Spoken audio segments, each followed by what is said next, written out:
एक हमारे प्रकृति की जो देन है हमें, यहाँ पर मार्बल, यहाँ मार्बल मंडी की स्थिति एकदम डाउन गई है।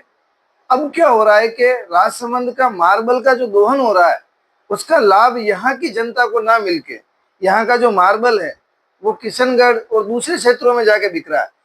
हम ऐसा कुछ क्या कर सकते हैं कि हमारे यहाँ पे बाहर से व्यापारी आए और यहाँ पर टूरिज्म भी बढ़े, यहाँ पर व्यवसाय बढ़े।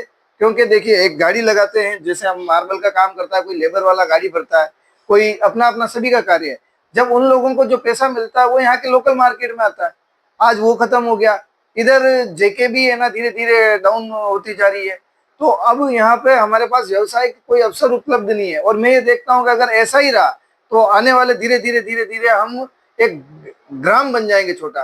राजसमंद जिले का अस्तित्व और हमारा एक तरीके से कह सकते हैं कि चोली दामन का जो साथ है वो मिनरल के साथ है। राजसमंद जिले के अंदर हिंदुस्तान जिंक, मार्बल, जेके टायर, कुछ बड़े उद्योग धंधे जो हैं, अगर उनको निकाल दिया जाए तो कुछ नहीं बचता है।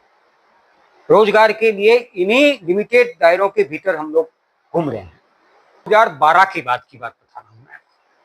2012 के बाद में हमारे देश के अंदर मिनरल को लेकर के और पर्टिकुलर मार्बल को लेकर के जो नीतियां बनाई गई, उन नीतियों ने मार्बल का एक तरीके से विध्वंस का दौर प्रारंभ किया।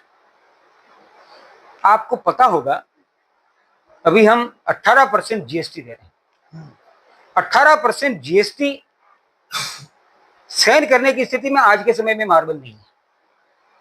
हमारा मार्बल इतना महंगा पड़ रहा है और जबकि परिस्थितियां इतनी विपरीत हैं, उसकी कॉस्टिंग तो बढ़ गई है और उसके ऊपर टैक्सेशन के जो सिस्टम है वो सिस्टम एक तरीके से ग्राहक और एक तरीके से व्यापारी, इन दोनों का खून चूस रहा है।